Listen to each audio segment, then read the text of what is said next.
Bismillahirrahmanirrahim.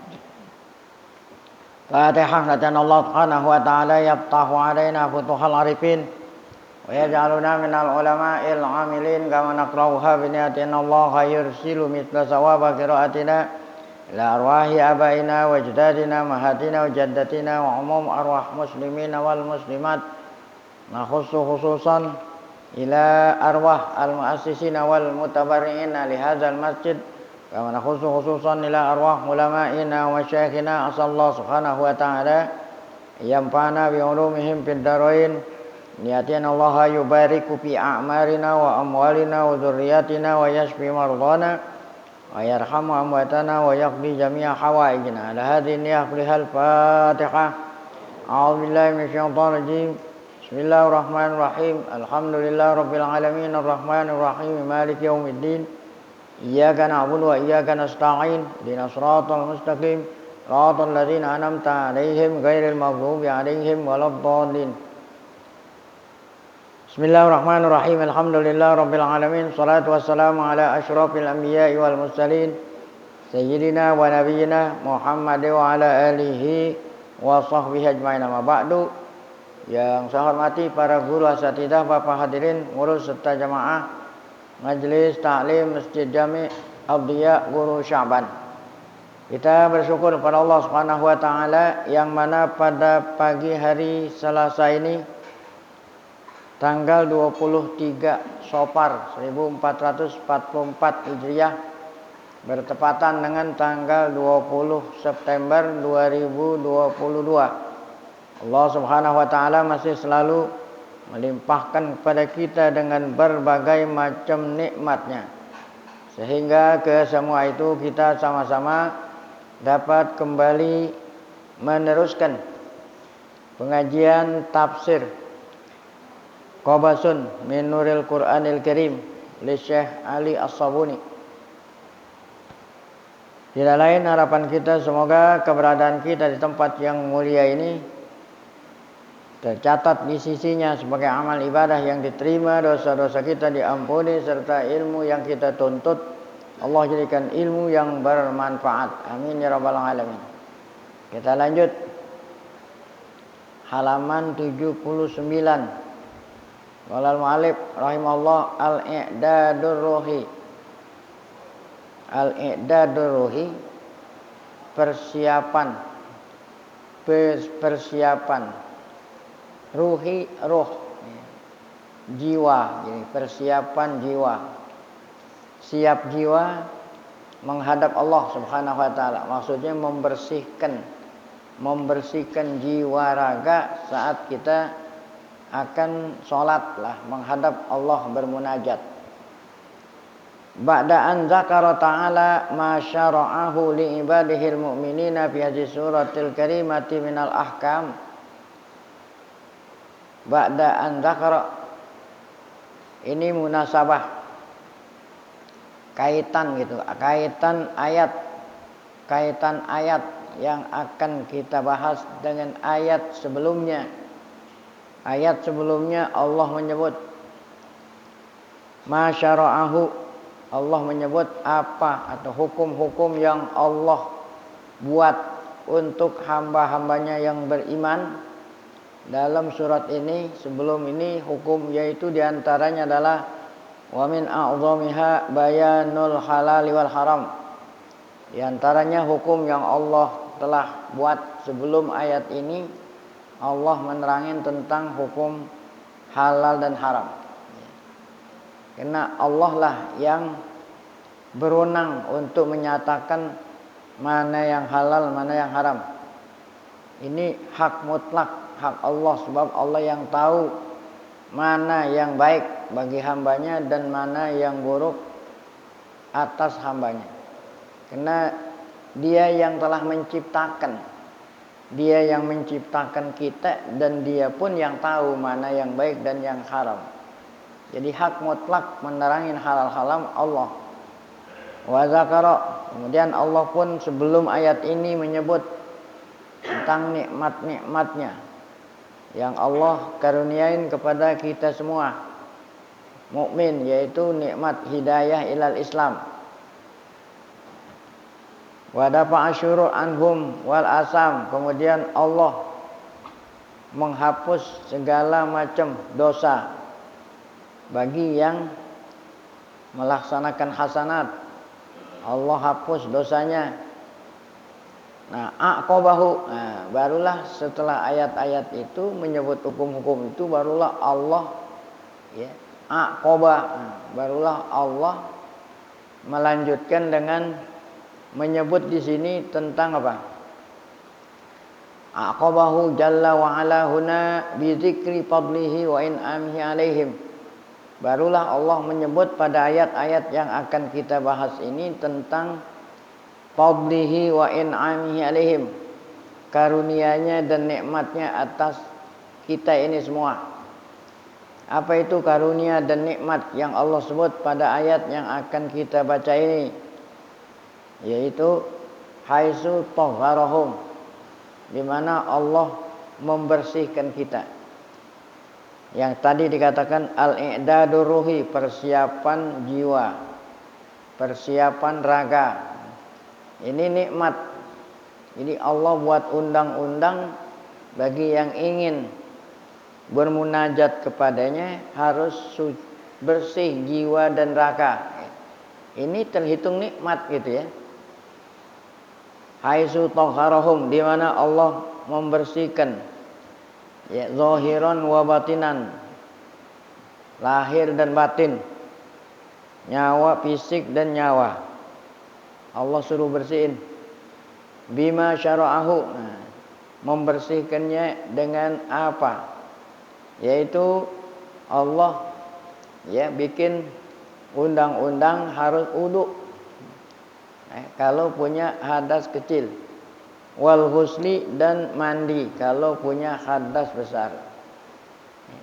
Jadi ada dua kekotoran, ada kekotoran yang terlihat dan ada kekotoran yang tidak terlihat. Kalau kekotoran yang terlihat yaitu kekotoran najis, itu mesti dihilangkan ya. Dihilangkan dengan cara mencuci. Kotoran najis itu ada di tiga tempat, 3 lokasi yang harus dibersihkan bagi orang yang mau bermunajat sama Allah sholat. Yaitu di badan ya, di badan orang yang mau sholat, di pakaian dan di tempat ya. Itu kotoran materi yang bisa kelihatan najis. Nah, yang tidak kelihatan ini yang akan dibahas pada ayat yang akan kita baca. Kekotoran yang tidak terlihat, yaitu hadas namanya. Ada hadas kecil, ada hadas besar. Tentu di dalam ilmu fikih adanya ini. Sebab apa orang punya hadas kecil dan penyebab apa orang punya hadas besar. Itu adanya di dalam kitab fikih. Ayat ini hanya membaca orang yang punya hadas kecil harus dihilangkan dengan cara wudu gitu. Yang punya hadas besar dengan cara mandi. Nah, ini kan namanya mempersiapkan ya. Yang dulunya menyiapkan jiwa. Kalau raga tadi najis. Ya, najis itu. Nah, kalau jiwa ini yaitu hadas kecil dan besar. Liyu'iddahum, untuk apa semuanya ini diperintah Allah, diatur Allah supaya kita bersih zahir batin. Nah, untuk yu'idahum i'dadan ruhiyan hina munajatihim, saat kita bermunajat ya. Bermunajat artinya sholat ya, yang 5 waktu dan lain-lain. Lil wusul, nah, munajat untuk apa munajat itu? Mendekatkan diri sama Allah. Lil wusul apa sini hina munajatihim lil maula ya. Saat bermunajat menghadap Allah Jalla wa ala. Nah, inilah ayatnya. A'udzubillahi minasyaitonir rajim. Ya ayyuhalladzina amanu idza qumtum ila sholati. Wahai ya. Ya ayyuhalladzina, yang beriman, maksudnya hamba-hambaku. Wahai hamba-hambaku yang beriman. Idza qumtum. Nah, ini menggunakan fi'il madhi, tapi maksudnya fi'il mudhari ya. Kan kumtum itu fi'il madhi. Ya, kumta. Ya, kumta. kumtuma, kumtum gitu. Kumta asalnya koma ya. Ya, koma, komu, komat. Koma, komata, kumna. Kumta, kumtuma, antum, kumtum ya. Nah, fi'il madhi. Kalau mau diartikan fi'il madhi apabila kamu telah, kan fi'il madhi telah. Apabila kamu telah mendirikan sholat. Masa iya uduk setelah mendirikan sholat? Maksudnya di sini apabila kamu akan gitu. Jadi fi'il madhi tapi dengan arti fi'il mudhari. Nah, ini ungkapan-ungkapan seperti ini tentu dari sudut balaghah ada. Jadi ada kalau fi'il madhi, fi'il mudhari, nah itu ilmu nahwu. Dari sudut ilmu balaghah ada maksud-maksud tertentu. Ya, maksud tertentu yang seharusnya diungkap dengan fi'il mudhari diungkap pakai fi'il madhi gitu. Nah, itu ada maksud-maksud tertentu dalam ilmu balaghah. Apabila kamu akan gitu, bukan apabila kamu telah akan mendirikan sholat. Faghsilu wujuhakum. Maka cucilah mukamu. Nah, ini namanya wudu. Cucilah mukamu dengan air yang suci menyucikan. Nah, ini aturan wudu ada di dalam ilmu fikih. Ayat ini hanya mengisyaratkan apabila kamu akan mendirikan sholat, cucilah mukamu itu. Ini wudu.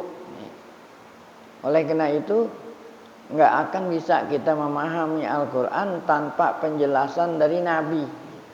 Jadi Nabi Muhammad lah yang ngambil wudu, ya, mempraktekkan perintah Allah wudu. Kalau Nabi tidak mempraktekkan, tidak memperagakan, ya kita nggak ngerti. Hanya disuruh cuci muka. Kemudian apa? Wa aidiakum, ya. Muka gitu. Jadi bukan muka, cuci muka begitu aja. Tentu ada batas-batas. Itu diterangin dalam ilmu fikih melalui sabda Nabi. Ya, muka itu apa muka? Itu batas-batasnya. Ya, dari mulai atas ke bawah, atas mulai ya tumbuhnya rambut tuh, sampai ke akhir jenggot bawah dagu.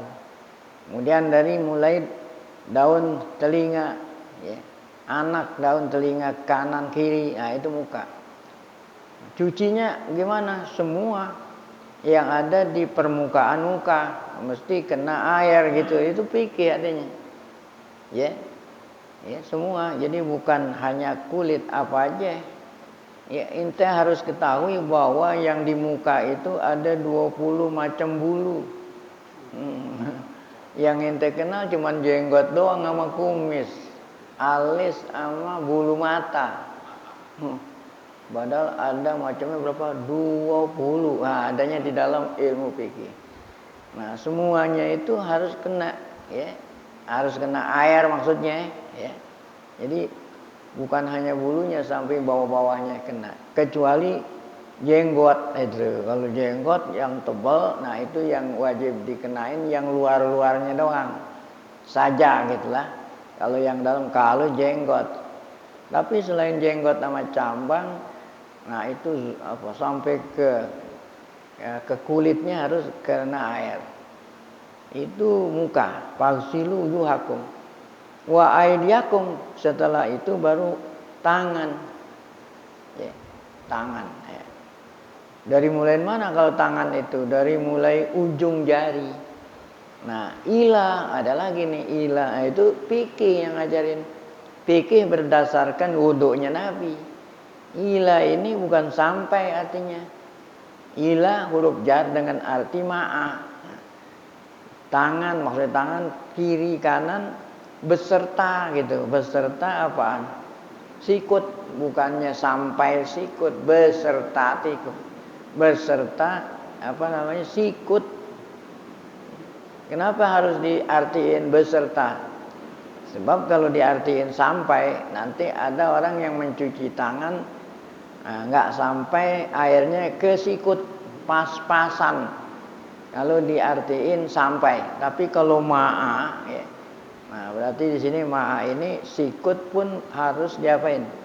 dikenain air wudu. Ya. Itulah para ulama kita sangat berhati-hati. Ila dengan arti ma'a. Ya.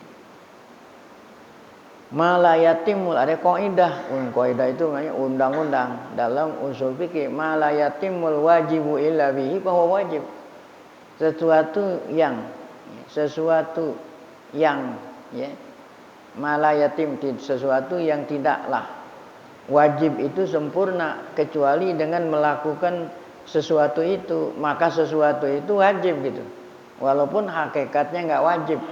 Karena gara-gara ya tidak sempurna harus melakukan yang itu, walaupun yang itu asalnya tidak wajib menjadi wajib.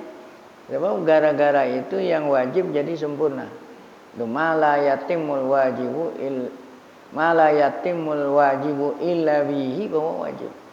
Ya, tidaklah sempurna mencuci tangan kecuali dengan mencuci sikut. Nah, walaupun sikut itu enggak wajib, gara-gara tidak sempurna tangan maka sikut wajib. Sebab kalau enggak cuci yang wajib enggak sempurna. Nah, itu contohnya gampang aja. Saya punya gelas saya ingin menutup lubang gelas. Agar supaya lubang gelas ini bisa tertutup rapat, maka tutupannya harus melebihi dari apa? Dari lubangnya. Kalau pas-pasan nggak bisa nutup, bahasa Betawi nyemplung namanya. Nah, ya, kalau ente orang Betawi gitu, nggak tahu dah orang bahasa apaan gitu. Ya. Jadi kalau mau nutup gelas, supaya gelas ini bisa nutup, tutupannya apa? Lebih besar. Kalau pas-pasan nyemplung. Nah, itulah gitu lah. Jadi walaupun ini pinggirannya nggak wajib ketutup, kena gara-gara ketutup tuh mesti ya, dilebihin, maka ngelebihinnya juga wajib gitu. So, kalau nggak dilebihin belum dikatakan apa? Nutup. Itu tangan. Kemudian wamsahu biruusikum. Setelahnya kedua tangan maka ya. Nah, tadi mencuci. Kalau sekarang bukan mencuci, wamsahu. Tadi kan paghsilu. Nah, beda antara paghsilu dengan wamsahu. Kalau giliran kepala wamsahu. Basuh kalau bahasa. Kalau tadi mencuci. Kalau mencuci itu harus mengalir. Kalau wamsahu walaupun enggak mengalir. Nah, apa ruusikum, kepalamu ya. Tuh kepalamu. Nah, tadi tangan tuh. Tangan juga sama seperti muka. Yang wajib dicuci tangan, semua permukaan tangan. Ya. Nah, kalau permukaan tangan ya bulu semua yang ada di tangan. Termasuk kuku. Kuku itu termasuk permukaan tangan. Ya, itu kena air. Maksudnya bukan kukunya ini, orang yang punya kuku panjang. Bawah kuku itu harus dibersihin. Ya. Coba bawah kuku itu harus kena air wudu. Kalau enggak dibersihin yang punya kuku panjang enggak kena. Nah, itu atau perempuan kukunya ditaruhin apa? Nah, itu yang ada bendanya. Kalau hanya warna nggak apa-apa, ya.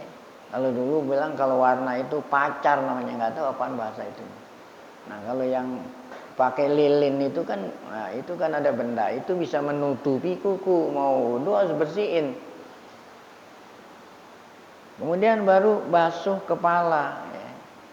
Ya. Kepala apa? Yang semua yang ada di kepala, termasuk kepala, rambut, ya, atau kulit, nah, kepala.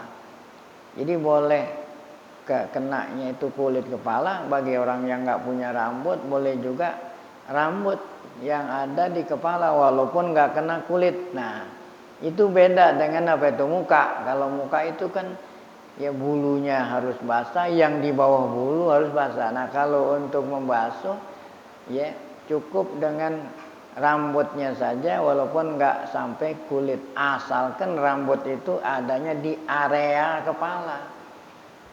Rambutnya ada di area kepala. Boleh membasuh apanya? rambutnya. Ya, ya ini bagi orang yang rambutnya nggak panjang, berarti rambutnya adanya di area kepala. Tapi kalau perempuan rambutnya panjang, nah, kemudian rambutnya itu diapain? Dilepas, nah, kan ujungnya di mana-mana adanya. Nah, boleh nggak orang ngambil wudhu waktu membasuh kepala yang dibasuh ujungnya di sini nih gitu. Nah itu bukan basuh kepala, kecuali kalau rambutnya panjang, semua rambut diapain? Dikundiin. Nah membasuh rambut yang ada di atas kepala itu boleh. Nah ada lagi ini semua di ilmu fikih. Jadi kalau kita baca Quran nggak bisa paham kalau nggak melalui fikih. Fikih itu berdasarkan apa? Hadis Nabi. Nah mengenai kepala ini apa semua atau sebagian? Ya gitu. Nah ini yang ulama kan disuruh berijtihad. Ya. Menurut Imam Syafi'i walaupun sedikit, ya, nggak mesti harus sekian. Walaupun sedikit, walaupun hanya beberapa helai rambut, udah dikatakan membasuh. Karena baknya ini karena ada bak nih wamsahu biru. Emang Allah Ta'ala sengaja naruh bak di sini, ya, supaya hambanya berijtihad. Nah, ya, kata Imam Syafi'i baknya litab'id, berarti membasuh sebagian. Nah, sebagian kan walaupun sedikit. Kalau Imam apa ini? Abu Hanifah mengatakan alba lil ilsaq. Apa itu ilsaq? Ya, kalau orang membasuh kan menggunakan telapak tangan. Ya. Nah, jadi kepala yang mesti dibasuh itu seukuran minimal seukuran telapak tangan. Ya. Kira-kira berapa? Sepertiga kepala atau nih kalau diletakkan di sini. Ya, seperapat atau sepertiga. Nggak boleh kurang dari itu karena baknya lil ilsaq. Kalau Imam Syafi'i lit tabain. Sementara Imam Malik mengatakan baknya ziyadah, tambahan, seakan-akan wamsahu ru'usakum. Kalau baknya tambahan berarti basuh semua kepala. Nah itulah yang mana aja ente mau pakai boleh, ya. Ente mau pakai ente mau amalin yang mana aja boleh. Nah ini maksudnya apa? Kita harus tahu ini. Kalau seandainya kita ingin mengikuti salah satu mazhab, ya, dalam hal-hal tertentu, ya tentu paket ini harus kita tahu. Sebagai contoh, seorang, ya, menurut Imam Syafi'i yang membatalkan wudu itu menyentuh perempuan atau tersentuh. Bukan perempuan, artinya menyentuh atau tersentuh lawan jenis yang bukan mahram gitu. Bukan perempuan, ya kalau perempuan mahram ya nggak batal. Menyentuh atau tersentuh, baik yang menyentuh dan yang disentuh, antara dua jenis yang berlainan jenis, ya, yang bukan mahram gitu. Yang bukan mahram artinya yang bukan mahram artinya yang boleh dijadiin bini. Nah, itu yang bukan mahram. Ada 18 itu semua dipikir artinya ini kan ada. Mau tahu atau itu yang mahram ada 18. Nah yang selain 18 ini kalau disentuh batal, walaupun tanpa syahwat nyentuh menurut Imam. Nah kalau menurut Abu Hanifah, ya, nyentuhnya pakai syahwat. Nah kalau nggak pakai syahwat nggak batal. Oh, kalau Imam Malik bukannya menyentuh pakai syahwat pun nggak batal. Sebab di sini yang dimaksud bukan menyentuh, jima. Nah, ya. Kenapa kita harus tahu ini? Sebab pada satu kondisi tertentu, ya kita batal wudu. Dalam kondisi tertentu batal wudu, mau ngambil wudu berikutnya susah. Nah ini contoh orang lagi tawaf, lagi itu sedang tawaf. Kan yang namanya tawaf itu nyampur laki perempuan. Jadi sampai sekarang orang Tawaf tuh nyampur lagi perempuan, nggak ada ya lokasi perempuan khusus Tawaf nyampur. Walaupun ente nggak nyentuh, disentuh sama perempuan yang bukan mahram. Nah orang mana-mana kan bukan mahram. Nah menurut Imam Syafi'i batal. Tengah-tengah tawaf batal.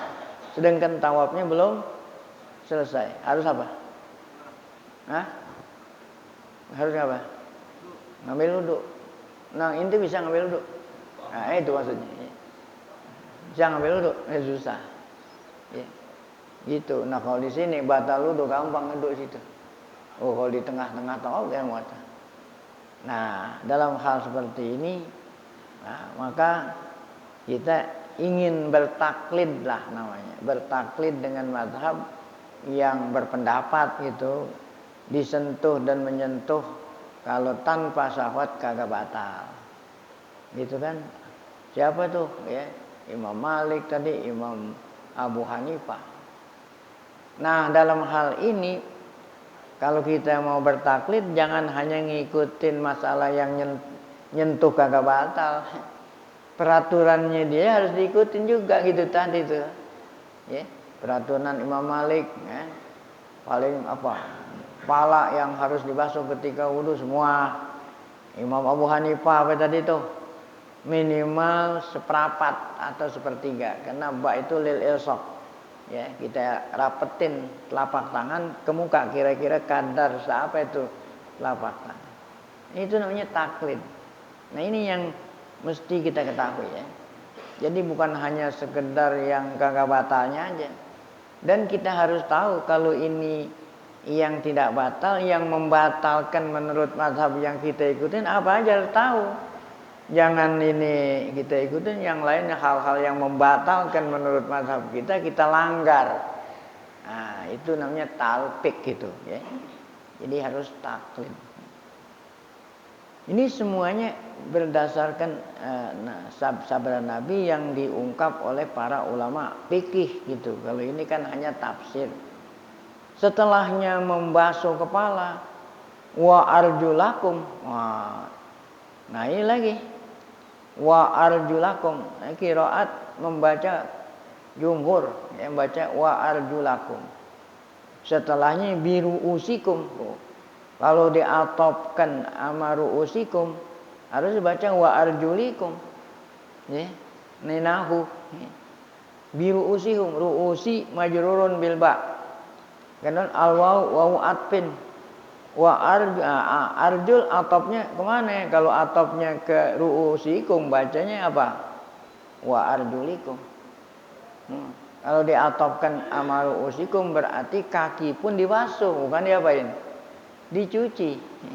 Tapi bacanya wa arjulakum. Berarti atopnya bukan sambungan dari ruusikum, tapi sambungan dari fagsilu wujuhakum wa aydiyakum wagsilu arjulakum. Ini nahu. Jadi orang kalau atop harus ditanya atopnya kemana gitu. Sambungan dari mana nih? Kalau ente bilang sambungan dari ruusikum, berarti biruusi wamsahu biruusikum wamsahu wa arjulikum. Kan begitu. Berarti kaki hanya diapain? Dibasuh. Nah, kena bacaannya wa arjulakum berarti atopnya bukan atop dari usikum tapi atop dari wagsilu ujuhakum wa aidiakum wagsilu mata. Di sini kaki bukan dibasuh nih. Diapain tuh? Dicuci. Nah, itu ada nahu, ada apa? Itulah ya untuk memahami ayat Al-Qur'an. Baik, kemudian ilal ka'bain. Nah, ini ila sama seperti ilal marafiq ya. Jadi artinya ila ma'al sini, ma'al ka'bain. Ya, cuci beserta dua mata kaki. Ya. Nah, kalau mata kaki ngelihatnya bahasa.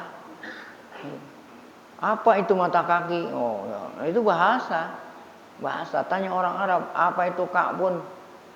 Ka'bun, iya mata kaki. Mata kaki itu apaan gitu?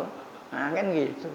Al-azmanin nati'ani indam mifsolil sak wa mifsalul qadam. Kata ahli lughah, mata kaki itu dua tulang yang nonjol. Iya. Nah ini dibahas adanya dua tulang yang nonjol. Di mana adanya? Ya. Nah, antara pertemuan dua tulang. Kalau kita bilang engsel. Pertemuan dua tulang. Tulang apa? Tulang betis dengan tulang kaki.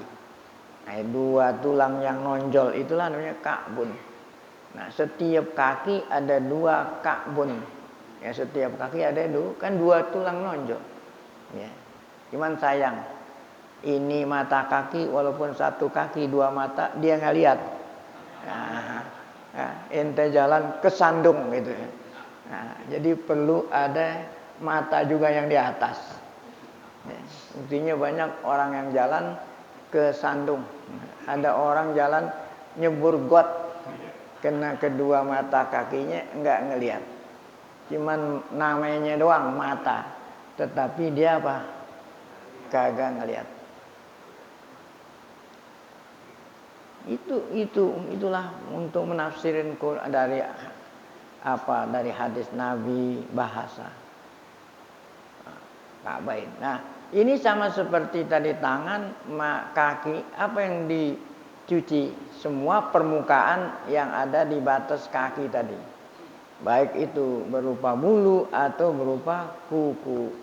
Jadi orang yang mau wudu itu sebelum wudu harus periksa ya kakinya. Kemungkinan ada hal-hal benda-benda yang menghalangi sampainya air ke seluruh permukaan kaki. Baik. Udah. Nah, kalau kita perhatikan di sini ya, yang disebut oleh ayat ini 4. Yang pertama cuci muka, kemudian cuci dua tangan, membasuh sebagian kepala, mencuci kaki. Sedangkan ilmu fikih mengatakan rukun wudu itu 6. Di sini ada 4, tinggal berapa? 2. Nah, pertama niat. Nah, niat itu termasuk rukun. Nggak ada di sini niat. Dari mana itu niat? Nah, dari sabda Nabi. Jadi nggak bisa ayat Quran saja. Sabda Nabi innamal a'malu binniat. Nah, itu dalil niat. Adapun yang berikutnya tertib bahasa. Sebetulnya tertib itu bahasa Arab. Bahasa kita nggak ada itu. Kalau bahasa Arab bacanya gitu. Dua-duanya bacanya tartib. Kalau ente baca tertib. Ya, tata tertib. Itu tertib bahasa Arab, gimana ente bacanya tertib. Ya. Selasa. Arabnya sulasa gitu. Sulasa. Ini bilang selasa, hari Selasa. Senin, Isnain. Nah, itu. Cuman ente bacanya aja asalnya bahasa Arab. Jadi tertib. Nah, apa itu tertib? Tertib itu sesuai dengan urutan. Ya. Apa itu? Muka, baru tangan, baru kepala. Namanya dalil tertib. Nah, ini dari sini. Kan ayat menyebut apa pertama kali? Faghsilu wujuhakum wa aydiyakum wamsahu biru'usikum wa arjulakum. Kan disebut secara berurutan. Nah, kita waktu wudu sesuai dengan urutan. Jadi berarti tertib ada di mana? Di Al-Quran. Nah, di samping itu juga Nabi Muhammad SAW saat dia wudu kayak model begini. Jadi dalil tertib itu diambil dari urutan yang ada di ayat. Di samping itu juga praktek wudu Nabi Muhammad SAW. Nah, kemudian wa in kuntum mardha, jika kamu sakit. Maksudnya sakit yang apabila menggunakan air bahaya gitu. Kan ada sakit yang nggak boleh kena air. Kalau kena air menyebabkan sembuhnya lambat atau menyebabkan tambah sakit. Nah, atau kena air itu menyebabkan ya bahaya hilangnya nyawa, ya, luka dan lain sebagainya. Nah, sedangkan kita diperintah mau sholat harus ngambil wudu, ya. Atau tadi kita junub disuruh mandi. Maka apa? Ya, bagaimana? Inilah lenturnya ajaran agama. Walaupun ada aturan tertentu pada hal-hal tertentu dimudahkan. Wa in kuntum mardha aw ala safar. Ya, kalau mardha ini ada air namun tidak bisa digunakan karena bahaya. Kalau ala safar, nah, orangnya sehat tetapi nggak ada air. Nah, kalau yang tadi kan ada air tapi digunakannya bahaya. Atau ada air, alatnya nggak ada. Kalau dulu kan alatnya air apaan? Timba sama tambang. Alatnya air dulu. Ya, timba mah sumur ada air, nggak ada timba, ada tambang, itu susah kan? Nah, ya. Air ada, tapi nggak ada alat. Oh sekarang apaan? Listrik. Sekarang alat apa? Alat air kan listrik. Sedangkan torennya apa? Toren semua kosong. Oh nggak ada alat. Air ada, nggak ada alat. Air ada digunakan sakit. Nah itu. Nah, itu namanya pakdun. Ya. Pakdun hukmi. Ada syar'i, pakdun syar'i. Tidak ada air syar'i. Kalau di perjalanan emang benar-benar nggak ada air gitu. Nah ini pakdun hissi. Ya. Jadi ada pakdun syar'i, ada pakdun hissi. Kalau syar'i itu ada air tetapi nggak bisa digunakan. Apa itu contohnya tadi? Menggunakan air menyebabkan sakit. Ya. Ada air, kagak ada alat, itu termasuk pakdun syar'i karena ada air kan. Atau ada air tetapi ada yang menghalangi. Ada buaya, ada ular kalau saya pakai air. Nah itu pakdun syar'i. Tapi kalau ala safarin pakdunnya apaan? Hissi. Karena memang benar-benar di tengah perjalanan waktu zaman dulu nggak ada air. Nah bagaimana mau wudu nggak ada air? Nah syariatnya Allah. Wa in kuntum mardha aw ala safar aw jaa ahadun minkum minal ghaid. Atau kamu selesai buang air, atau ini yang membatalkan wudu, atau lamastumun nisa, itu tadi itu nyentuh perempuan. Kalau Imam Syafi'i kan walaupun nggak pakai syahwat batal. Falam tajidu ma'an, air nggak ada, atau air ada tuh tetapi nggak bisa menggunakan. Nah maka lenturnya ajaran Allah fatayammamu, gantinya air adalah tayamum. Kalau yang tadi itu wudu dan mandi, wudu hadas kecil, mandi hadas besar.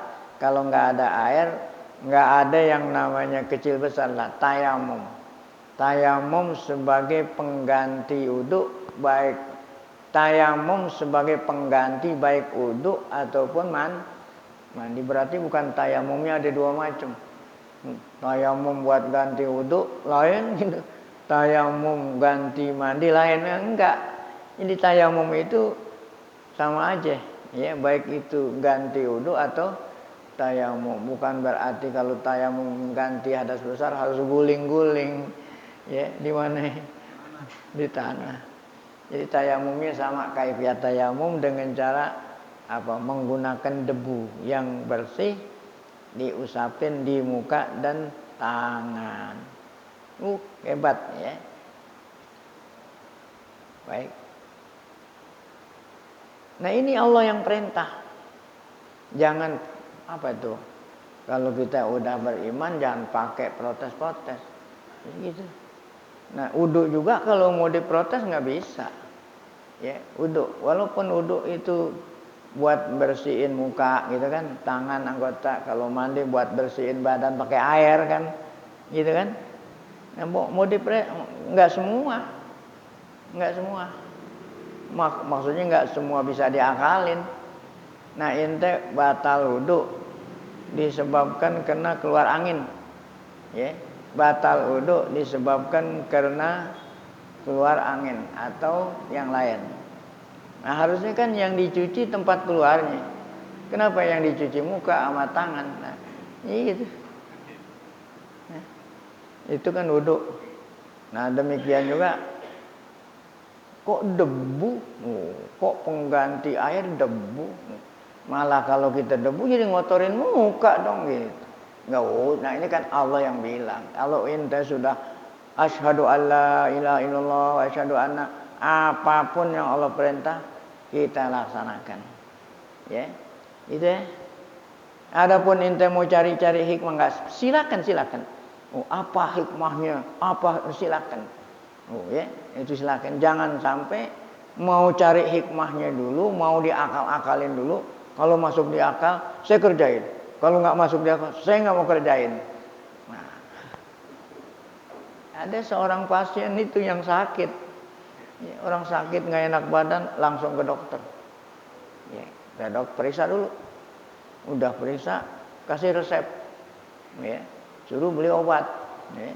Ada yang sebelum makan, sesudah makan, 1 hari 3, 1 hari 2. Gak ada seorang pasien yang mengatakan, terangin dulu hikmahnya. Kenapa ini sebelum makan? Kenapa sesudah makan? Kenapa 1 hari, 2, 1, 3? Kalau dokter nggak terangin, saya nggak mau. Ada yang begitu? Nah, ada. Berarti ente lebih percaya siapa? Dokter daripada Allah yang telah menciptakan kamu. Nah ini dia. Ma yuridullahu liyaj'ala 'alaikum bid-dini min haraj. Aturan agama itu enggak sulit. Ya, apa yang sulit? Enggak ada air bahaya. Nah, ya. Ganti dengan debu yang enggak bahaya. Itulah lentur, agama itu lentur. Ya. Tidak kaku, fleksibel. Ya. Itu artinya la yuridullah at-tadyiq alaikum min amriddin. Perkara agama ini enggak sulit ya. Artinya apabila sulit ya, maka ada kemudahan. Lakin yuridu liyutahhirakum wa liyutimma ni'matahu alaikum la'allakum tashkurun. Allah ingin membersihkan kamu ya. Dengan cara uduk tayamum bersihin jiwa raga. Supaya nikmatnya sempurna. Kalau kita jiwa raga kita bersih, nikmat. Ya.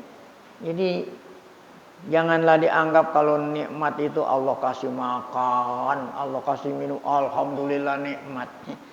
Aturan-aturan agama yang Allah bikin undang-undang itu nikmat. Kalau kita kan nganggap yang namanya nikmat apa? Duit nikmat, air apa? Minum, makan yang enak-enak nikmat. Ya, sehat nikmat. Undang-undang Allah itu nikmat hakikatnya. Kenapa? Melalui undang-undang itu kita bisa apa? Bahagia dunia akhir itu nikmat. Bahkan nikmat undang-undang Allah itu lebih nikmat daripada nikmat materi. Ya. Tuh, Allah ingin menyempurnakan nikmatnya atas kamu. La'allakum tashkurun. Nah, hendaknya kamu syukur gitu ya. Nah, jadi wa min rahmatillah bi ibadihi, di antara rahmat Allah pada hamba ansara alahumut tayammum. Allah perintah, Allah bikin undang-undang tayamum kapan? Inda adami wujudil ma, saat tidak ada air. Nah, ini yang dikatakan faqdun hissi, karena memang enggak ada air di tengah perjalanan biasanya itu. Atau ada adamil qudrah al istimal, atau ada air tapi enggak bisa menggunakan. Di antaranya sebabnya bardin syadid atau marad ya, atau enggak ada alat tadi. Nah, itu Allah perintah tayamum gantinya air debu ya. Hadza dalil, ini dalil yang sangat jelas anna syariah anna syariatal islamiyata syariatul yusri wasuhula. Ajaran agama Islam sangat mudah. Wa anaha mutamasyiyatun ma'a kulli zaman wa makan. Ajaran Islam itu sesuai dengan waktu, tempat dan waktu. Ya, sesuai. Artinya di sini saat sulit bisa, saat gampang bisa gitu, ya. Ya. Wali anaha syariatul baqiyah. Karena syariat Islam adalah syariat yang berlaku ya. Ya, berlaku selamanya. Ya. Beda dengan syariat dulu ya, dihapus ketika ada syariat yang berikutnya. Kalau syariat Islam kena nabinya udah nggak ada nabi lagi, maka syariatnya tetap sampai hari kiamat. Makanya itu fleksibel, bisa dilaksanakan, dipraktikkan di mana dan kondisi apapun. Allati arsallahu qawaidaha ala da'im khair, yang mana syariat Islam ini, syariat Allah didasari atas al-khair ya. Artinya khair, Allah Ta'ala ingin kita baik dan di samping baik mudah untuk dipraktekkan, dilaksanakan. Nah, itulah tadi apa itu tadi? Judulnya Al-I'dadur Ruhi yang terdapat dalam ayat Quran. A'udzubillahi minasyaitonir rajim. Ya ayyuhallazina amanu idza qumtum ilas salati faghsilu wujuhakum wa aydiyakum ilal marafiq wamsahu bi ru'usikum wa arjulakum ilal ka'bayn wa in kuntum junuban fatahharu wa in kuntum marda aw ala safarin aw jaa ahadun minkum minal ghaiti aw lamastumun nisaa falam tajidu ma'an fatayammamu sa'idan thayyiba. Ya. Nah, di sini ya, yang jemut yang membatalin wudu tadi karena keluar katanya ya, keluar buang air. Nah, ini pun adanya di dalam ilmu fikih. Jadi yang keluar itu yang membatalin wudu bukan hanya yang keluar kotoran gitu. Jadi kalau fikih. Kalau ini kan kotoran, berarti kayak kotoran itu keluar kencing sama keluar air besar. Nah, di fikih itu bukan itu. Apa saja ya, dikiasin, ini dalil kias. Apa saja yang keluar dari dalam badan melalui lubang depan dan belakang, bukan hanya sekedar kotoran apa aja ya. Baik yang biasa, mau kata ulama, yang biasa itu ya itu tadi tuh, yang biasa ada angin gitu, atau pipis atau yang biasa, atau yang nggak biasa, keluar darah umpamanya. Nah itu kan, ya kan nggak biasa itu, ya. Yang biasa atau